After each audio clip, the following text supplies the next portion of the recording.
Assalamualaikum warahmatullahi wabarakatuh. Kembali lagi bersama kami di STJ TV. Saya Nur Rahmawati Maulida. Hari ini akan membahas mengenai sirkumsisi bersama ahlinya Prof. Dr. Sutoyo, spesialis urologi konsultan. Selamat pagi, Prof. Selamat pagi. Hari ini kami akan membahas mengenai sirkumsisi, seputar sirkumsisi ya. Mulai dari definisi, kira-kira pengertian dari sirkumsisi itu apa, Prof? Ya, terima kasih pertanyaannya, bagus itu ya. Jadi sirkumsisi itu artinya bahwa pemotongan pada kulit prepucium namanya. Kulit ujung penis namanya prepucium, itu pemotongan namanya, pemotongan kulit itu namanya sampai habis itu namanya sampai diambil ya. Prepucium itu namanya sirkumsisi. Atau bahasanya sunat sebenarnya. Yang kita anu kan sunat atau kitan itu bahasa umumnya begitu ya. Kalau dari manfaatnya sendiri, Prof, sirkumsisi itu manfaat untuk orang-orang itu apa, Prof? Begini, jadi kalau sirkumsisi itu kan dengan diambil kulit tadi maka penis itu, terutama penis atau kepala penis atau gilanya itu menjadi bersih, bisa dibersihkan dengan setiap hari dibersihkan, otomatis berarti manfaat jelas pasti menjadi bersih ya, bersih jadi untuk kesehatan, kemudian juga mencegah terjadinya infeksi ya, karena kalau dia tidak sunat kan berarti kepalanya penisnya atau gland penis kan berarti kotor, berarti mencegah terjadinya penyakit di situ ya, infeksi, kemudian bisa dibersihkan tiap hari, kemudian juga mencegah terjadinya kanker penis kalau tidak disunat itu. Karena apa? Karena kalau tidak disunat itu berarti kepala penis itu tertutup dan di situ ada namanya produksi atau pabrik ya, pabrik smegma. Smegma itu kotoran. Smegma itu dibiarkan terutama pada penis-penis yang nutup itu, istilahnya phimosis itu nutup itu, sehingga bisa jadi kanker penis ke depan. Jadi harus dibersihkan terus penis itu terbuka gitu ya. Jadi kalau phimosis itu artinya bahwa lubang ini ya, jadi kulit penis itu tidak bisa ditarik ke belakang, tidak bisa ditarik ke belakang sehingga tidak bisa kelihatan kepalanya. Itu namanya phimosis. Kalau tidak bisa sehingga itu kan kotor kan. Nah itu artinya kalau tidak disirkumsisi berarti kan kotor terus itu. Padahal di situ ada namanya smegma. Smegma itu kalau dibiarkan terus sampai dewasa dan sebagainya, kalau dibiarkan terus infeksi terus menerus, lama-lama jadi kanker penis. Itu jelas untuk supaya tidak mencegah infeksi, kemudian bisa mencegah terjadinya kanker dan bisa mencegah penyakit kulit yang lain itu. Kulit yang lain di prepucium dipotong supaya tidak sakit itu. Ya, untuk kesehatan yang jelas. Utamanya untuk kebersihan ya, Prof. Ya, kebersihan sehingga otomatis menjadi lebih sehat tadi. Di Islam ya, Prof, ya, laki-laki ini kan diwajibkan untuk dilakukan sunat atau sirkumsisi. Bahkan di non-muslim sendiri sekarang sirkumsisi jadi tren di kalangan mereka.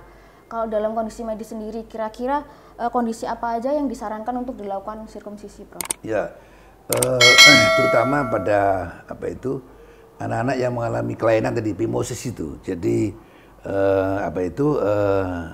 gland penis atau kepala penis tidak bisa dibuka. Artinya prepucium itu tidak bisa tarik ke belakang sehingga gland penisnya tidak kelihatan. Itu namanya phimosis, lubang yang terlalu kecil. Nah itu kalau dia kalau lubang yang kecil, otomatis dia kencing tidak lancar, dia akan jadi refleks ke atas, bisa ke ginjal sebagainya, bisa mengancam sakit infeksi di situ ya. Jadi kalau memang sebaiknya memang harus disunat pada setiap anak laki-laki itu. Kapan disunatnya itu biasanya ya tergantung ini. Pertama kalau memang ada phimosis ya segera disunat, segera. Karena pada anak kecil pun disunat bisa kalau ada phimosis yang kencing tidak lancar, nanti kan phimosis namanya, bersegera disunat. Misalnya bisa juga baru lahir kalau ternyata kencing tidak lancar karena phimosis ya segera disunat.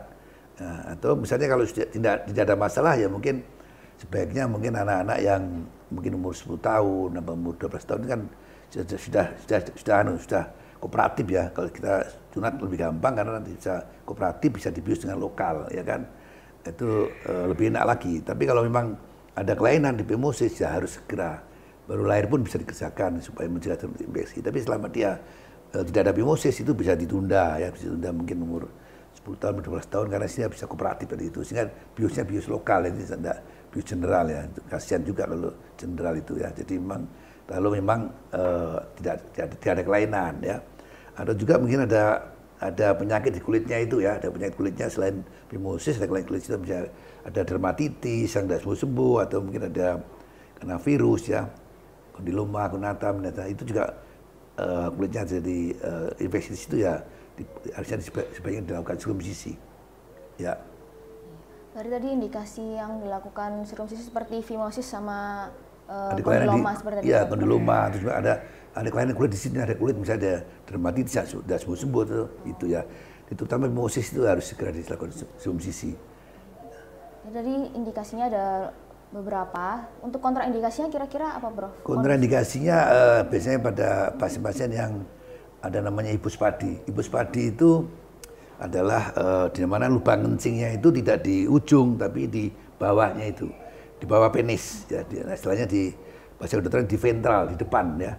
Bisa di ujung dekat dengan skrotum, bisa di tengah, bisa di dekatnya gland, itu namanya phimosis. Kenapa tidak boleh disunat? Karena peripusium atau kulitnya ini bisa dipakai untuk membuat saluran kencing, untuk membuat uretranya itu. Ini namanya saluran kencing uretra itu. Jadi ini tidak boleh disunat karena peripusium dipakai untuk membuat uretranya itu. Ya, jadi tidak boleh. Terus itu kontraindikasinya. Atau yang namanya epispadi. Epispadi itu yang dimana lubang kencingnya bukan di bawah tapi di atas. Normal kan di depan. Nah, yang dari bawah namanya epispadi, kalau di atas namanya epispadi. Itu juga tidak boleh disunat karena apa? Karena peripusiumnya itu untuk membuat saluran kencing itu, membuat uretranya itu, saluran kencingnya itu. Itu kontraindikasinya. Jadi kontraindikasinya tadi ada yang uretranya di bawah sama di atas ya, Pak? Ya, atau mungkin lagi sedang infeksi yang sangat infeksi, tentunya tunggu sembuh dulu lebih bagus. Ya. Mewakili pertanyaan masyarakat, Prof, penonton STJ. Caranya sirkumsisi bagaimana, Prof? Tekniknya ada bagaimana saja? Ya, tekniknya macam-macam. Bisa dilakukan dorsumsisi itu yang dipotong lewat atasnya itu, kemudian juga dilakukan bisa gilotin yang diklem itu, diklem. Bisa juga pakai klem, bisa juga pakai klem, ada juga yang pakai laser untuk motongnya itu juga ada. Jadi tekniknya macam-macam. Tergantung daripada satu adalah pengalaman dokternya masing-masing, dia mau pakai teknik apa itu terserah mereka, gitu ya. Macam-macam tekniknya. Jadi terserah mau dorsumsisi misalnya atau mau dilakukan dengan klem atau dengan laser misalnya dan sebagainya, itu terserah daripada ahlinya yang kerjakan itu kebiasaannya apa dan lebih nyaman pakai apa itu. Ya. Untuk kira-kira setelah disirkumsisi itu perawatannya bagaimana, Prof? Karena banyak orang yang setelah sirkumsisi itu pada takut berjalan, takut jahitannya gimana gitu, Prof. Ya, kalau misalnya kita melakukan tadi ya, misalnya dengan apa? Sebelumnya itu saya jawab tadi tentang teknik tadi ya. Teknik tadi itu adalah hati-hati kalau menyunat itu ya. Jadi kalau teknik sirkumsisi tadi itu ya. Jadi kalau bisa itu dibebaskan dulu sampai ke sulcus coronarius. Sulcus coronarius itu artinya harus nanti motong sampai situ. Dibebaskan sampai sulcus coronariusnya. Di lehernya penis itu ada lehernya. Itu sampai ke situ baru dipotong ya. Kadang-kadang itu ada nyunat terus cuma dipotong aja, diklaim langsung dipotong. Itu nanti kalau lehernya masih belum terbuka itu menjadi akhirnya numpuk juga kotoran di situ. Jadi harus dibersihkan dulu sampai betul-betul bersih, sampai kemudian sampai kelihatan kolumnya itu, lehernya daripada penis itu, sehingga bersih baru dilakukan pemotongan itu ya. Tadi apa pertanyaan tadi? Pertanyaan perawatan setelah perawatan setelah sirkumsisi ya.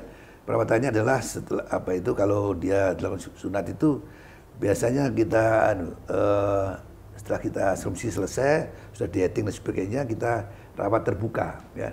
Kita berikan antibiotik ya, biasanya kita kasih antibiotik yang berupa salep dan sebagainya itu, salep bisa, kemudian dia kalau saya rawat terbuka, kan itu tanpa dieting kan, dieting tanpa dilepas benangnya, jadi benang yang melekat langsung diserap oleh tubuhnya sehingga tidak perlu kalau saya tidak saya bungkus penisnya supaya tidak melekat itu, ya, supaya perawatan terbuka lebih enak sehingga tidak melekat. Kalau zaman kita masih kecil itu dibungkus, diperban. Pas kemudian setelah diperban akhirnya dia lengket. Nah, pada saat melepas ini susah sekali. Ya, saya biasanya rawat terbuka sehingga tidak perlu melepas perbannya itu. Jadi insya Allah kalau setelah beri sunat anak-anak boleh jalan-jalan, tidak masalah. Dibuat mandi juga boleh, Prof?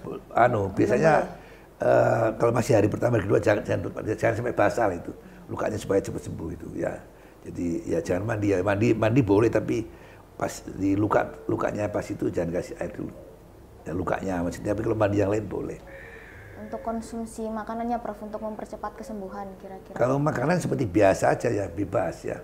tentunya banyak protein ya, banyak makan daging itu dan banyak minum air itu banyak. Kalau zaman dulu, zaman saya jadi sunat itu katanya harus tarak, beli minum banyak-banyak nanti gondongan gitu ya. Terus kemudian juga jangan makan daging-daging nanti tidak sembuh-sembuh, zaman dulu begitu. Kalau sekarang enggak, justru harus banyak makan protein ya, makan daging-daging, telur dan sebagainya, juga minum harus banyak ya. Tidak ada istilah gondongan daging, tidak ada itu ya. Dan kemudian juga mobilisasi seperti biasa. Ya itu. Ya Allah, banyak banget ilmu yang kita dapatkan hari ini. Mungkin sampai sini Prof. Diskusi mengenai sirkumsisi hari ini. Jangan lupa nonton video STJ TV yang lain. Terima kasih. Wassalamualaikum warahmatullahi wabarakatuh. Waalaikumsalam warahmatullahi wabarakatuh.